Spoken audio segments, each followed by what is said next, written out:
the recording right now.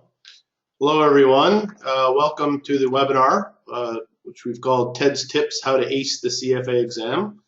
Welcome. As you know, the CFA exam's in June, so if you've registered for the exam, congratulations. If you're thinking about registering for the exam, hopefully you'll get a little bit of information that's useful to you from this webinar. It'll be about an hour, so here's the agenda. Quick little introduction about Aptudo, who we are. Then the CFA program. We always do this type of introduction. Some people go to information sessions, know quite a bit about the program. Others have a fairly basic understanding. This session lets them know more about the program. Then we're going to jump into some tips, insights and tips to passing. And then a wrap up in the Q&A. Now, because we're on a pretty quick schedule, we might not get a lot of the Q&A done.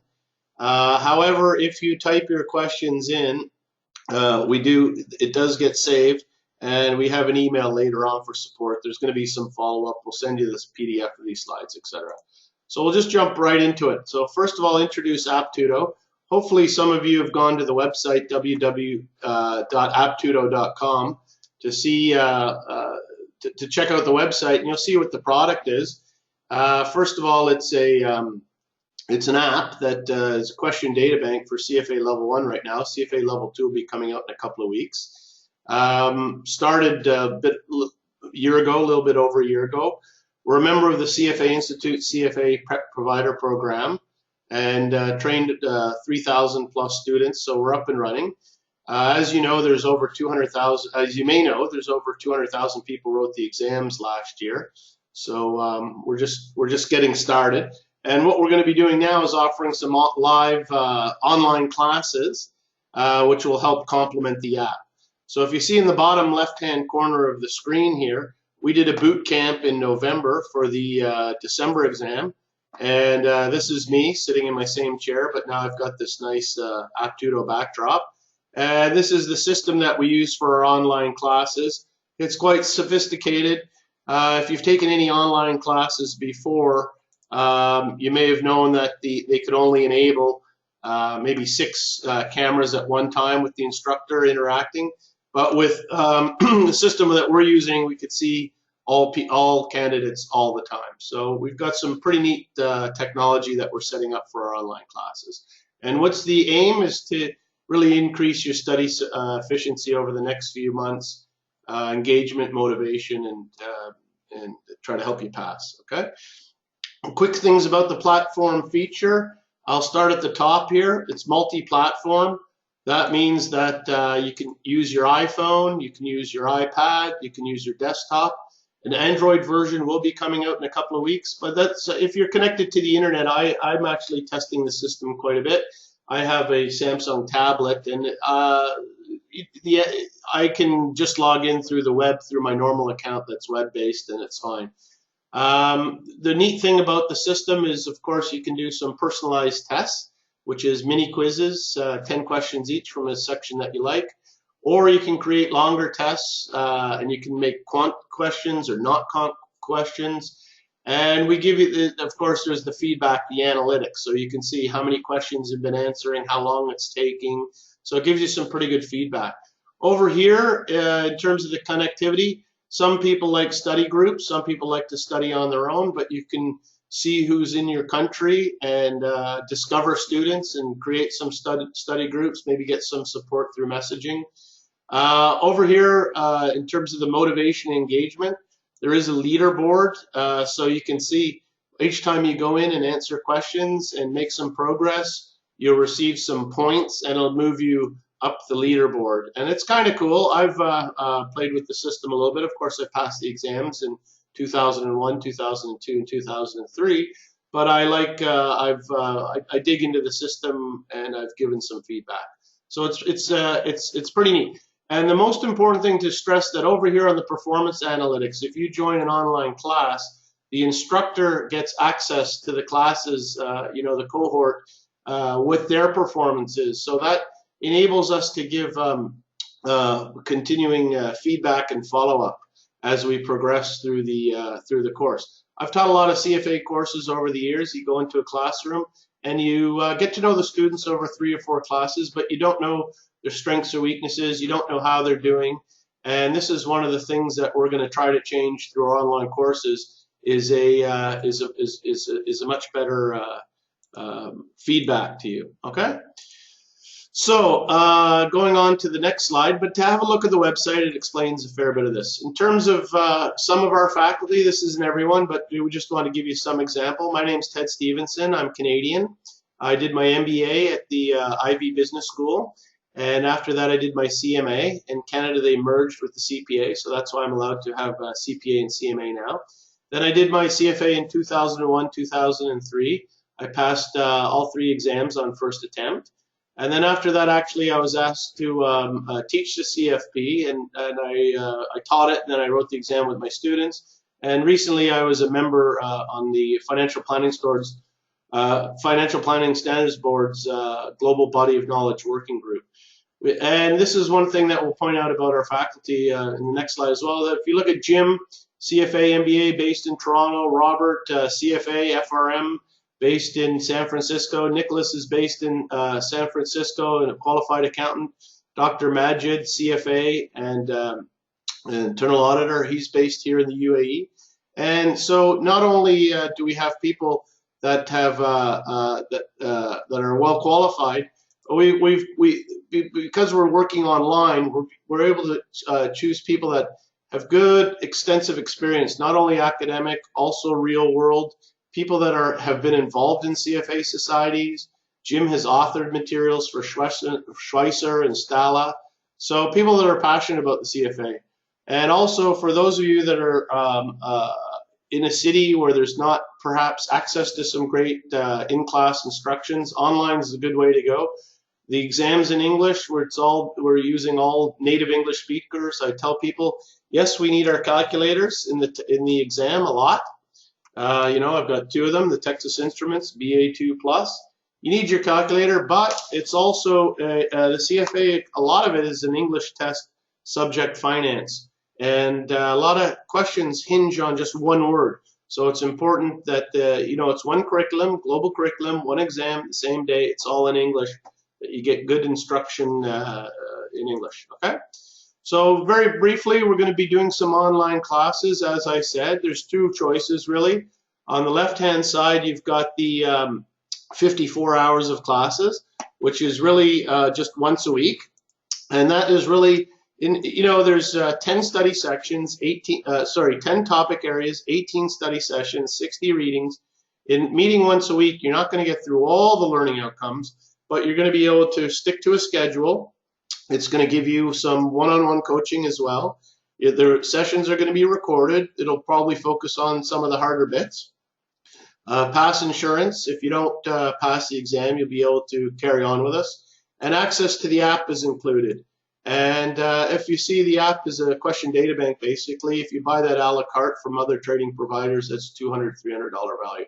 So the difference here at the 100 hours is that's going to be twice a week, okay?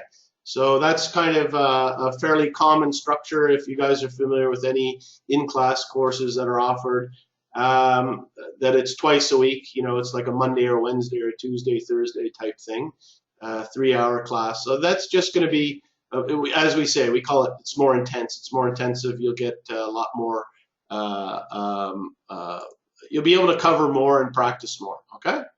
Now, because we're a new company, we're young, and you've joined the webinar, there's a little bit of a special, so the price is reduced, which, you know, if you look at it, including the price of the app and divide by how many classroom hours, you'll see that it's a pretty good deal. And there's a discount code at the end, you'll get that through an email. So let's jump now into the CFA program, just the basics. For some of you, if you've spent some time, and I highly encourage you to go to the CFA Institute website and go to the area about the CFA program. And a lot of this that I'm going to show you is straight off their website. They're from documents, but I'm always amazed. Sometimes things aren't so easy to find. And but let's get into it. So first of all, the CFA Institute is based in the U.S. and they've been doing exams since 1963. And I'll just talk here basically about some of the benefits. Well, first of all, the CFA designation is recognized as a master's degree level. Like in the UK, it's classified as a master's. Now, for me, the two biggest points here, having had the CFA and worked around the world, is the worldwide recognition. You go to any country and it's on your business card that you're a CFA charter holder. Everyone wants to know, you've passed all 3 exams? Yes, I have, of course. That's why I have CFA behind my name. I'm telling you, no matter, there's well, we'll look at how many charter holders there are around the world now. I guess over 150,000. It's well regarded, it's well recognized, and it's a great global community. I've worked in Kuwait, Qatar, UAE, and I can tell you right away that the CFA community for me is a lot stronger than my global Ivy MBA community. And the real world benefits is, yes, it gives you a good foundation. It helps create an investment philosophy and a discipline for you if you go through and really complete the whole program. Okay. So, but you guys should be familiar with that. Why, that's why you're joining the webinar. You've heard of the CFA. You know that it's got some cachet, and you've heard that it's probably kind of tough, but it's not impossible. How to earn the charter, of course, this is straight from the CFA. You have to have a bachelor's degree or equivalent, or be in the final year. And to be granted the designation, the 4 years of professional work experience, or have a combination of work experience. What that means is that you could have passed all 3 exams, but you're not entitled to use the designation of a CFA charter holder yet on your business card until you've met all the criteria. Okay. And as you probably know, the level 1 exam is offered in June and December. It wasn't always. In the old days, it was only offered once a year, but now you can write it in December. The December exam just happened, and they're going to get the results. Some of our students, we know the email came out that they're getting the results on January 26th. So in 3 days, they're getting the news, pass or fail. And of course, the level 2 and level 3 are offered once a year in June. Okay. On the left-hand side, what kind of jobs does it prepare you for? Yes, the CFA, investment-related, portfolio manager. But look, that's only 20%. I just want to point out at the bottom of that square that, in fact, there's over 30% that's unaccounted for here. And in Canada, if anyone's calling in from Canada, you know that a lot of people working in corporate head offices in the Treasury Department, in the Corporate Finance Department, are CFA charter holders. More and more in terms of academia, you've got people that are adding it. So it's not just being a portfolio manager or research analyst. The scope is much in terms of jobs bigger than that. Okay. This is a neat little chart. I'm just going to walk you through here. This is just how the program progresses for you. So you can see this is a level 1 webinar. So you can see this is, in terms of the circle, the biggest area is here, investment tools. So it's really the foundations. You study quant, you study economics is fairly heavily weighted, financial reporting and analysis is heavily weighted, corporate finance, and it's the building blocks. And then it's the knowledge and comprehension. It's the basic, a lot of theory. And then as you move to level 2, it's the application and analysis. And that's why we get into the item set type questions, where they have a vignette, and then you're doing some more application and analysis of the data, of the information that's given to you. And you can see what happens is that gray circle gets a little bit smaller. You still do study some economics, and there is some accounting, but it's reduced. And what is growing in scope in level 2 is the asset classes, learning more about the equities, more on the fixed income, more on the derivatives, more on the alternative investments. And then finally, in level 3, it starts to get into the synthesis and evaluation. You can see here which circle is growing. It's the portfolio management and wealth planning. The entire afternoon is a case, which is essay, and that's some candidates find that to be fairly challenging. And you can see ethics is a core that runs throughout all 3 levels. Okay. All right. So I'm just going to erase the drawings. This next slide then just shows you the weightings. So we can see here that for level 1, and this is our focus for this webinar, you can see that, first of all, the structure of the exam. It's 240 multiple choice questions, split between 3 hours. You go to 9 to 12, then you go then there's a break, and then 2 to 5, right? And candidates must attend both sessions, of course. 120 questions in the morning, 120 questions in the afternoon, covering all topics. So they're very similar, and you'll see that in the mock exams once you get into it. And so it's very easy to understand. If you look here that financial reporting and analysis is 20%, then it's simply the math. That's 240 questions times 20%, 240 times 0.2, 48 questions divided by 2, 24 questions in the morning, 24 questions in the afternoon. Down here, fixed income and equity, half, 12 questions in the morning, 12 questions in the afternoon. So what do we see is heavily weighted there? Financial reporting and analysis. It doesn't matter if you don't have a strong accounting background or any accounting background. You can get through it. It just means you're going to spend a bit more time. 15% on the ethics. Kind of the word on the street is if you don't pass ethics, you don't pass financial reporting, you won't pass the exam. So just once again, there's 10 topic areas, 1, 2, 3, going down the list: ethics, quant, economics, financial reporting analysis, corporate finance, equities, fixed income, derivatives, alternative investments, and portfolio management and wealth planning. So it's simple math. If you do the math, you've got 3 hours, 180 minutes, and 120 questions. 180 divided by 120, you've got 90 seconds for each multiple choice question. Some you're going to be answering more quickly, some will take a little bit longer, so timing is an issue on the exam. Ethics, sometimes an ethics question doesn't take you 90 seconds to decipher it. And that's a nice thing about the app, by the way. It gives you feedback on what your question timing is, and you can see how you can progress with that. Okay, so I think that, and by the way, that's just straight off the CFA website, 100%. That's just a cut and paste, so all that information is there for you. This is neat. This is a survey that they did from the June 2015 exam when the students were leaving across all levels. And it just says, this was some feedback. What was the difficulty of the exam questions?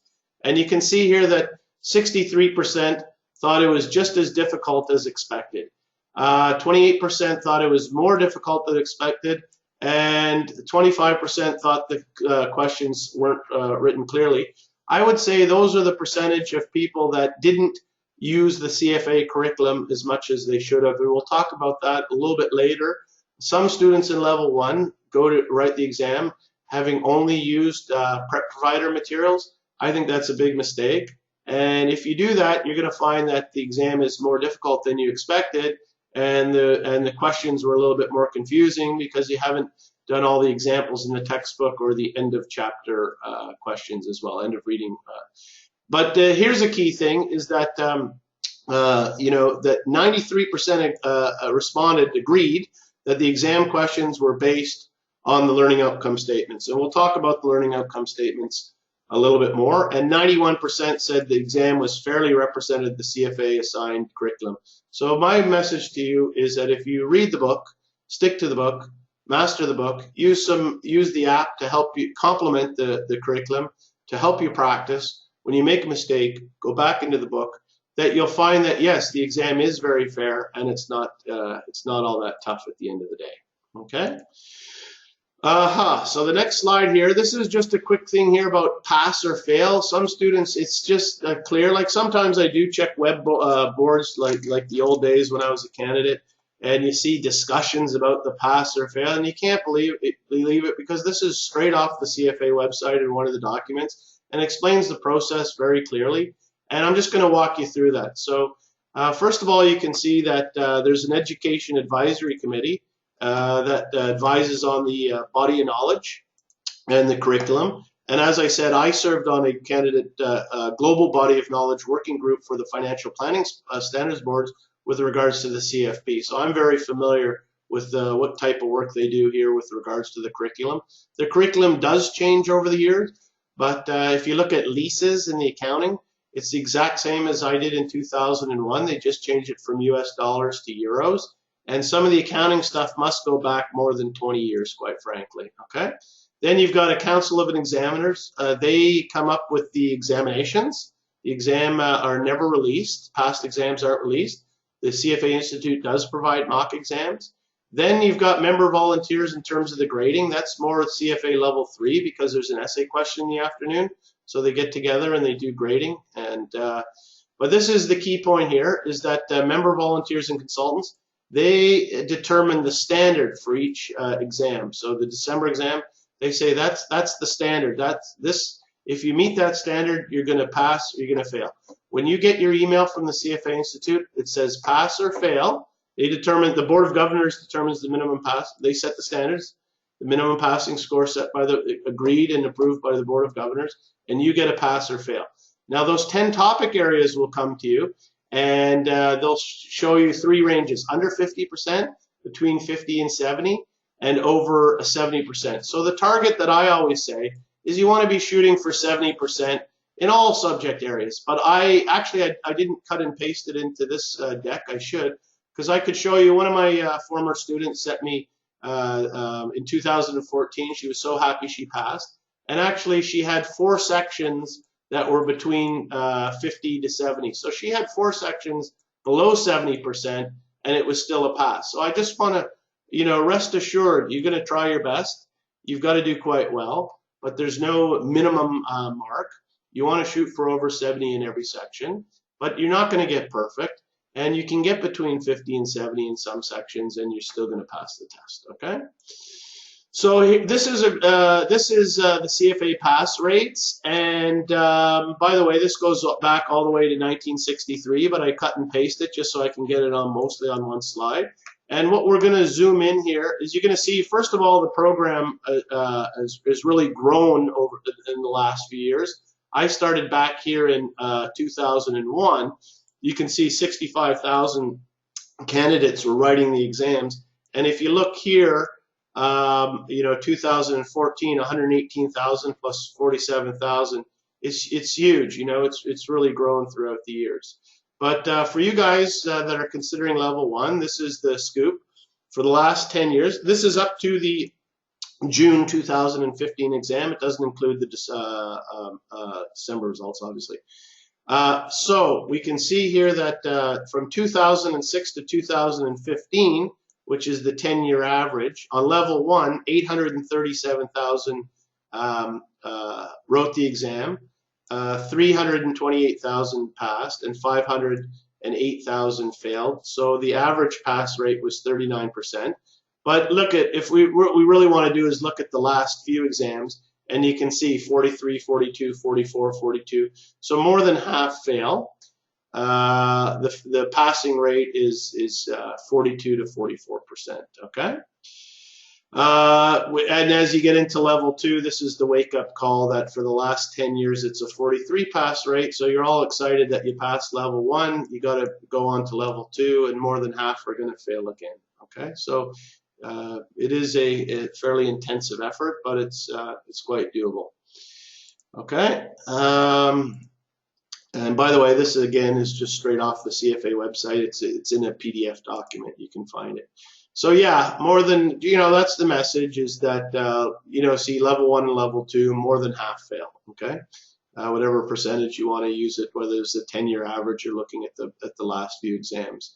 For those of you that are living in big cities, you'll know that they have the testing centers. It's quite intense. It's, you know, it's a lot of people. There's a lot of invigilators. There's a lot of rules. You know, you've got to stay focused, and we'll talk about that a little bit later. Okay. So now we're going to get into my tips and insights and tips, and some of my advice, because I passed all 3 exams on first attempt. I've been teaching it for a number of years, so you know, I do feel that I can give some students early on in the game some advice with regards to the program and how to tackle it. Okay. So this is a neat thing, is that this is straight out of that survey. You can see the color code is kind of similar, but I've used it here. You can see that, you know, now they say on the website that you need an average of 300 hours, and you've probably heard that. In the old days, it used to be 250. The program has expanded. It's moved more into a lot of countries where English isn't your first language. If it's not, 250 is not reasonable. It is probably 300 hours. And this is one thing that I just want to point out, is that this kind of shocks me, is that 78% use the CFA Institute curriculum. Well, those are the people that I showed you on the previous graph that is saying the exam was more difficult than expected because they only use CFA prep provider materials. You can't. You've got to use the CFA Institute curriculum. Any other, you know, the app or study notes is really to complement that to help your way through it. And so, yes, you can see 61% use non-CFA Institute preparatory materials. From you know, we're a CFA Institute prep provider. There's back in my day, there was only two. There was Stella and Schweitzer. Now you can see as the program has grown with so many more candidates, there's a lot more offerings out there. It's a little bit more confusing. You have to be a little bit careful of what you're using. Then, of course, you want to use the CFA mock exams are very important. You get access to one or two of those when you register and pay for the exam. Okay. You know, and as you can see here, we move in from level 1 to level 2. It doesn't get any easier, which I showed you with the pass rates and the hours of studying. In fact, probably goes up. I didn't finish high school math. I passed all 3 exams. For me, level 2, I probably put in close to 400 hours, and I found it fairly easy because I had stuck to the curriculum. I had done every single question, followed every example, and that's why the 90% say, yeah, the test stuck to the LOS and was very similar to the curriculum. Okay, so, you know, a lot of students are looking for the secret sauce, the magic bullet. You know that there's things out there saying secret this and easy that, but really there's no magic bullet. There's no secret. You need to study for close to 300 hours. So, you know, if you do a graph, I always do this graph when we get started with students, that you're going up a learning curve. On the y-axis is your probability for passing the test, and on your x-axis is time. It's really a function of time. It doesn't matter the background you get into this if you put in, you know, a good many hours. But the second bullet is time can be spent efficiently or inefficiently. Studying is a skill. I try to get students on kind of the right track, the right process, the right approach to how to tackle the CFA curriculum. And you know, Aptudo, the app is a good tool that helps you study more efficiently. As we said, that one of the things about it being multi-platform, and this is feedback we've gotten, by the way, from candidates that have just written the exam, is yeah, it is working. They commute, they're on the train, they dial up questions on the iPad that aren't, you can pick questions that have no quant, no calculations. So you just want to be reviewing, but you don't need to be using your calculator, you're not at your desk. Because the process is move forward. As you move forward, you got to continually go back and review, because everyone will tell you piece by piece. If you look at just one little reading in the LOS from that, you say, no, that's not that tough, but there's a massive volume. So your time has to always be efficient and moving forward, going back and reviewing, moving forward, going back and reviewing. Okay, and that's why I said you got to have a detailed time budget. There's no doubt about it. We're at the end of January now, so we got February, March, April, May. The exam's always the first week in June. That's 4 months. So if you're going to target if you haven't started yet, 300 hours divided by 4 months, 75 hours a month, divided by 4 weeks, 18 hours a week, divided by 7 days, that's 2.6 hours a day. If you miss one day, you're down 2 hours on another day. The next day's got to be over 4 hours. So you got to have a time budget. You need some discipline. Your way of life is going to change for a couple of months. Okay, and as I said with the time budget, it's not the plan, it's the planning. It's sitting down and, you know, having that wake-up call that where am I going to carve all these hours out of? But it's possible. And keep track of your progress. In the old days, you know, you have to. These are all the LOS for level 1. This document's also on the CFA website. I used to have it always a paper copy, and I used to use highlighters. Green means I'm doing well, and yellow means I need to go back and work on it a bit, and pink means it's flashing red light. And the app does a good job of that as well, keeping track of your progress, because it'll give you the feedback. It's now in a nice circle in terms of you know, what your success rate has been in certain areas. And so yes, speed is a skill. Skill gets rewarded. How do you develop skills and gain speed is by practicing a lot, and basically the app helps you practice a lot. Okay. And so, as I said here, this slide says studying for the CFA is a process. It is. And I always tell candidates the way that you study in level 3, when you get to hours 500 to 700, or even when you get to hour 300, it's a lot different than when you first started. So one of the things that I try to do is get candidates on the right track as soon as possible about what that process is. And we'll get into that in the next slides. Just a quick thing that I put here, when to take time off work. A lot of students like to, oh, I'm going to take a week off before the exam. But remember, you're going up that learning curve. You want to get up that learning curve as quickly as possible, as early as possible, and not leave it to the end. Because then it just becomes a, when you get to hours 300, it's you'll study in your economics, the law of diminishing returns. The learning curve flattens out and you say, okay, I want to write the exam now, I'm ready. So why be still climbing the learning curve when you're feeling you're under time pressure and the exam is just 2 weeks away? So I counsel candidates, try to take some time off now, the end of January. Make a long weekend, get started. If you could put in a 40-hour or 50-hour week, if you took a week off, you're going to be 16%, 17%, 20%. One of the things, make the most of your downtime, study when you're commuting.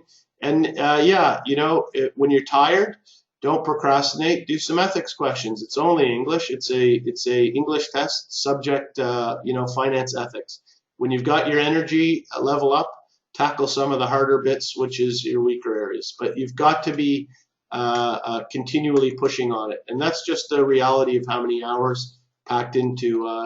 That's why it's important to have the time budget. And as I said here, no need to study the course in sequence. There's 17 study sessions. Sorry, 18 study sessions. You don't need to start at 1 and go to 2, 3. What I did is I would, as I said, when I would, depending on my time and my energy level, I would pick out bits that I wanted to tackle at that time. So just in terms of that example, so for me, quantitative methods wasn't my strongest area. Although with the feedback from the exams is that most candidates, I guess the foundation in math is better. But for me, I started with that because it wasn't my strongest area. So once you've tackled something that you've really kind of struggled with, then follow it up with an area that you like best or easier. So for me, that was corporate finance. When I did the tests, I was working in corporate planning and economics. So I found that that's your net present values, the IRR. That's quite easy. Then you do ethics, which is all English, no math whatsoever, but there's a lot of memorization. And then boom, you're a third of the way through. Do the accounting, 20%, boom, you're half of the way. And then portfolio management and equities, which is the whole fun part about the CFA, which I love to teach. That's 17%. You're almost there. Fixed income and derivatives, a little bit tough again, perhaps for some of you. And finally, end with economics. That was my undergraduate. I got under 70. I think that was the only section I got under 70 on. But again, you can do that. It's only 10%. That's another thing is that stick with your strengths. You're not going to get perfect in every section. Make sure that the areas you like and are your strongest, that you really nail them. And for me, I didn't love economics. I want to do my best, but hey, I didn't get over 70. I passed. You want to pass. That's your target is to pass. Okay. So that's what I said. Plan your lessons, hard, easy, hard, so that you feel you're making progress. And as you move forward, you need to go back and review back, and that's why you need the tools, the question databases, because you'll see it gets easier each time. So here's the process. Basically, number one, you've got to look at the LOS's learning outcome statement. You've got to look at the learning outcome statement when starting a session. Sometimes I meet a group. I teach a lot of accounting, so I don't like to teach economics, as I said. So sometimes I'll meet a class for the first time, and they're well into the program. And I said, hey, have you brought your learning outcome statements? No, I don't. Have you looked? Do you know the importance of learning outcome statements? No. Which is just shocking, because right from day one, when you sit down to do a reading, you've got to look at the learning outcome statements and say, what do I need to learn in this reading? Then it says review the review notes. If you're using review notes, great, but they're just meant to summarize the curriculum and help help introduce you to it. And then, as I said, you've got to do the CFA Institute readings for sure. But if you look at the LOS, and it's the readings are like a textbook. And so if the learning outcome statements does not say calculate, then you'll see in the book that there's a lot of calculations, there's a lot of math. If you look at the LOS first, you're not making notes and learning it. You see, yeah, that's there because it's a textbook. That's there because they need to have all that theory and knowledge in there. But you start becoming a filter between what do I need out of the curriculum and what's there because it's completely comprehensive. And then practice some questions for each reading. Right when you're in a reading, do the questions. You do the questions, you follow the example. There's questions and solutions at the end of each reading. You want to do them while you're in that study session. And that's the neat thing about the app as well, is that you can dial up quizzes for study sessions, and you can actually, when you make your custom tests, you can dial up questions from specific readings. And then I put this in bold, you got to do as many practice problems as possible. Practice, practice, practice. That is a real key. And as I said, fool me once, shame on you. Fool me twice, shame on me. The scope of the curriculum is not infinite. You know, you have an LOS, you need to calculate something. Sometimes they can show it one way, sometimes they can show it another, but it's not infinite. So once if you've done enough practice problems, I guarantee you'll get in the exam and you say, aha, I've seen this before. It fooled me the first time, but not the third. For me, it was the third. I'd get fooled twice, but third time, no. Okay, so the tips, as I said, make sure you do the CFA Institute readings. Don't just rely on study notes. That's really key. So you can do that for level 1, but doing a level 2 webinar as well. And the first thing that I say, what works for level 1 for most people, because it's the majority, it's a 43% pass rate, which works for level 1 doesn't work for level 2 for most people, the majority. So, you know, what's got to give? And a lot of it has to do with how you tackle the curriculum, the institute readings. You might as well start level 1 if you're looking to go the full way. In terms of the study aids, yeah, question banks. It doesn't have to be an either or. There's a lot of products out there. As I said, in the old days, there wasn't much choice. Aptudo has got 3,000 plus questions for level 1. That should be enough. If you're a real question junkie, then complement it with another question bank a la carte. We used to try to get our hands as much as possible. So it's not, you've got to make some choices about where you're spending your money, but the prep providers are providing you with tools to help you navigate the curriculum. I can't stress enough the importance of the curriculum. Everything else there is just to support and guide you through it, okay, including our classes. So here's some of my tips. Number 1, you got to be careful with, comfortable with your calculator. Speed is a skill. Skill gets rewarded. I use the Texas Instruments BA2 Plus. There's only 2 calculators allowed. This is the newer one, the black one. But the keys are all the same. I'm not so familiar with the HP. And by the way, if you join our online classes, you can see that we have the BA2 Plus here, USB, so it's live. If we want to do an interest rate conversion, which is instead of using the algebra, you can do an interest rate conversion. 10% is the nominal rate. Let's change that if the question asks you 8% is the nominal rate, and it's being compounded monthly instead of quarterly. I can enter that and compute the effective rate. Well, it's 8.3. So 8% computed. So we can guide you through the cash flows. We can guide you in the online classes through all the time value money questions, through the statistics. There's statistics. For level 1, there's no linear. For level 1, we do have, you can use the calculator because it does come up, the single variable, calculating the standard deviation and the variance. You can do it on the calculator, okay? Those are the main keys. And of course, the cash flows in corporate finance, we do use the cash flows, the NPV, and IRR. So you got to be good on the calculator. There's no doubt about that. Know your acronyms or understand the glossary. The ebook does have a glossary. Each question addresses an LOS. Yes, we've talked about that. Read each. Number 4 and number 8 are related. As I said, that you got to read the questions carefully. For me, one of my biggest downfalls when I was first starting is that I'm too quick, And by the way, for all the exams, you can leave at 4:30. But if you haven't left by 4:30, you're not allowed to leave between 4:30 and 5 because it's a disturbance. You have to stay at your desk. I left all 3 exams at before 4:30. Okay, I didn't go to 5 o'clock. Now, speed was never an issue with me. Speed was an issue with me, is that I got into sometimes not reading the question carefully and being too quick. And so if it's a long question, read the answers first. I'm skipping down to number 8. Know what you're looking for, because as you start to practice, you'll see that they like to have a lot of extra information in some questions, which we call red herring. There's data there that you don't need for the calculation. So if it's a very long-winded question, read the answer first, know what you're looking for, and that becomes a tip that's more important in level 2, the vignettes as well, okay? Manage your time. You've got 90 seconds per question on average. If you have a tough question, move on. You can come back to it. Just make sure that you're, check and double check that the question you're answering is the one you're filling out in the bubble sheet. I made that mistake one time. Skipped a question and then messed up my bubble sheet. You got to go back and you start to panic. But anyhow, I managed my way through it. Eliminate the obviously incorrect answers. Yes, it's a process of elimination sometimes. I'm not so confident on the question. They all sound pretty good, but wait a minute, I'll start with the one that there's, it's always A, B, and C. This one is definitely wrong. Now I'm down to the 2. Answer all questions. There's no deductions for incorrect answers, so we always laugh in class. Hey, when in doubt, answer B. You're going to study probabilities. What's the probability of getting the right answer on that? That's a quick quiz. 1 divided by 3. You might just get it right.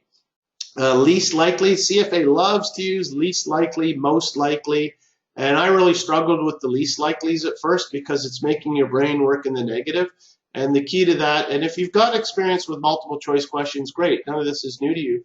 But if you're going into it from different academic background where you haven't done a lot of multiple choice questions, you'll see that multiple choice question exams, you develop multiple choice skills, and that's why practicing, the more you practice, the better you get at those multiple choice skills. And one of them is that if it's a least likely, I would write down T or F. I write it down. I'm looking for the least likely. So A, that's true. C, that's true. Wait a minute, B, no, that's not true. That's the false. That's the F. That's the least likely. Increase or decrease, they love this. In the accounting, they're going to say most likely to increase the ratio or least likely to the ratio deteriorates. So first of all, you have to understand, is it good or bad if the ratio is going up or down? What's happening to the numbers? So I say do a quick example. Use tens, ones, and hundreds. Change the numerator, increase it from 10 to 11, and see what happened to your ratio and decipher it. And once we get into some of the practice in accounting, you'll see that those type of questions do come up, and that is a technique for tackling them. Skip questions and go back. Calm your nerves by starting with your best. Yes. If you've got time to scan the paper, when they say now you may now begin, do some of the easy questions, slam dunk, get your confidence up, okay? But just make sure that you're filling them in the correct area. And as I said, you'll look at the message board. There's 300 hours. There's analyst forum. There's this, there's that. People love to talk about the exams and their different theories. My favorite theory is, my personal theory, is that in the afternoon, some of the first questions are the hardest because, the CFA attracts kind of the perfectionist type person, and they won't move on to the next question until they think they've tackled that. And I really believe that the tests are designed to test and challenge you, and that not everyone passes. And I really think that some of the questions at the beginning in the afternoon are the hardest ones on all the tests, because some people are really going to blow their time out of the water on those first few Qs. So there's nothing wrong with skipping questions and going back. And at the end of the day, you don't know it, just guess. You're not going to be deducted for that. Stay focused and avoid distractions. Yeah, I had a friend. It's true stories. There's lots of anecdotes, but I did personally have a friend in Taiwan. I wrote level 1 in Calgary, level 2 in Calgary, and level 3 in Taiwan. I had a friend in Taiwan that went to the wrong exam location for level 1, and therefore had to wait another year. He's a CFA charter holder, but it took him more than 3 years. And it started off by going to the wrong exam location. You've got to make sure where you're going. For Taiwan, I definitely didn't know the city, so I went on a Wednesday to see where I needed to be on the Saturday. Avoid distractions. I wore the same rugby shirt to all 3 exams and my CFP, sort of my lucky shirt. I listened to the same music in my car. I ate the same lunch. I had the same breakfast. Even in Taiwan, they sell salami for lunch and a Mars bar. And so it's all about staying focused. For those of you that are athletes or see the athletes before they start the game, they're wearing their headset. When I was in Taiwan, because I wasn't in my car for lunch, I actually brought the cassette that I had in my car, listened to my headset at lunchtime because your bag's out in the hallway. And it's all about that staying focused, because over half are going to fail. Look left, look right. Who's failing? It's not me, buddy. So you've got to stay focused. That's why we like that picture of the exam hall. And exercise and sleep well, being rested is the key. You probably know that people that are stressed, if you don't sleep well, not being rested, you're going to have an off day. Okay? So the question format, yeah, I'll get into that very quickly. By the way, this question format, you're going to see an example. There's basic formats. This is straight from the CFA Institute. Sentence completion with 3 unique choices, or questions with 3 unique choices. You know, the more you practice and the more that you use the CFA curriculum in terms of their end of chapter questions and their mock exams, you'll be very familiar with what the formats are used. And this is kind of a funny one, because if you Google search this will come up. This is straight off the CFA website, that they use this sentence completion example of take or pay contracts. But I have the ebook, and I went into the ebook and I typed in exactly take or pay into the accounting textbook, and it doesn't even come up in the curriculum. So this is their example of a question, but I just want to tell you that take or pay contracts, I was trying to find it in the book yesterday and I couldn't. So, but this sentence completion example is from a CFA Institute document, and so you can just see the most likely effect would be to increase that company's what? You're completing the sentence, or you're making a choice. Okay. But that's not too important. You'll get familiar with that. And ABC, if it was least likely or most likely, as I said, some of the tips is I would try a T or an F, or do a little bit of calculation. Now they don't give you any scrap paper, but you can write on the question paper, by the way. So here, and you know that you're going to be doing calculations on the question paper. So I just wanted to show you, though, this is from kind of an example of a CFA question. I used kind of 2 of my own. And I just want to show you that the more you practice, the better you get at questions. And sometimes this question is really easy, actually. They're asking you for the cash conversion cycle in days. And this is from an old mock exam, by the way. And they've given you the days receivables. They've given you the days inventory and the days payables. So you know it's a very simple calculation, that it's just the number of days inventory plus the receivables minus the payables. I think I could teach my 11-year-old son how to answer that question and at least get 1 right on the CFA exam. However, this is the same type of question asking you to do the cash conversion cycle, but they're presenting it in a much different way. There's more data being presented to you, and you have to do more sub-calculations. So first of all, you had to calculate the turnover, and then calculate the days. The turnover, then the days, turnover, then the days, and do that same calculation at the end. Days on hand plus DSO, days sales outstanding, which is the AR, minus the days payable. So you can see I just put this up because this type of question, there's a lot more sub-calculations. Can you do it in 90 seconds? Yes, but don't forget, some questions you're going to be answering quicker than 90 seconds, and you're going to be picking up time on others. And that's just getting a good feel for your timing. And that's one thing I like about the app, is you start to get a sense that, yeah, these questions, I'm not taking 90 seconds. So when you get something that's a little bit longer, don't give up, but at some point you have to say, okay, I'm gonna move on. I've spent enough time with this. I'll come back to it and guess if I have to. Okay, so I like my 2 question examples better, because that kind of shows you that if you can do this calculation, then you get a question like the previous one, and you say, aha, that's really easy because I've prepped for it. Okay. All right, so that takes me to 10 minutes too, which is good. That's about 50 minutes. That's what I thought I would take. So in summary, The concepts are not difficult. Again, if you dig into any one of the areas, you'll and break it down into pieces. You'll say, yeah, that's not. And if you have it, one of the things that I tell students, I say, look at, for accounting, for example, is 20%. If you're budgeting 300 hours times 0.2, that's 60 hours that you have planned to study on accounting. Don't tell me after hour 12 that it's too tough, that it's difficult, that you're suffering, that you're not confident. Tell me at hour 40 how you're feeling. Because at hour 40, you're going to say, you know what? I'm on top of it now. It's not that bad. And that's one of the things about having a detailed time budget, is that it calms you down. You got to realize where you are in terms of your process. And that's one of the things, it took me a long time. I'd start reading something, I'd get frustrated, I'd get overwhelmed, I'd get anxious. But then later on, when I got into level 2 and level 3, I had my time budget. I'd say, well, wait a minute, Ted, where are you here? You've only been studying this for 10 hours. You know that you need to study this for 30 hours. So just calm down. You've got time. Let's go over this again. And if you take that approach of having your time budget, you'll see that none of this stuff is too difficult. There's just a huge volume, okay? And by the way, if you're successful and complete all 3 levels, you'll go back and look at level 1. You say, you know what, that's easy. So that's how you got to change your mindset. This is not difficult. It's just going to take some time, okay?